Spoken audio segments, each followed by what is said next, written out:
اللہ نے علماء دیوبند کو چن چن ہیرے دیے.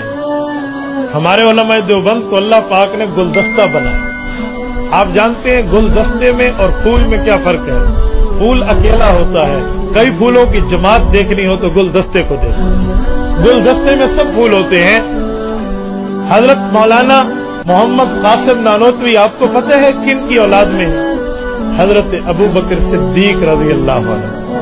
حضرت صدیق اکبر وہاں خلفاء میں پہلے، یہاں علماء دیوبند میں حضرت نانوتوی پہلے. یہ انہی کی اولاد ہیں. آپ حضرت نانوتوی کی سوانح حیات اٹھائیں. اور پھر اللہ رب العزت نے حضرت نانوتوی کے بعد جس شخصیت سے میدان تصنیف میں سب سے بڑھ کے کام لیا ہے علماء دیوبند میں، وہ مولانا حکیم الامت اشرف علی تھانوی ہیں رحمت اللہ علیہ. یہ حضرت عمر فاروق کی اولاد ہے. حضرت تھانوی فاروقی سلسلے میں، سلسلہ نسب حضرت تھانوی کا فاروقی ہے. پھر اس کے بعد ہمارے شبیر احمد عثمانی رحمت اللہ علیہ علماء دیوبند میں، مولانا ظفر احمد عثمانی رحمت اللہ علیہ، حضرت مولانا عزیز الرحمان عثمانی فتاوی دارالعلوم دیوبند والے، حضرت مولانا مفتی محمد شفیع عثمانی رحمہم اللہ، یہ حضرت عثمان کی اولاد سے ہیں.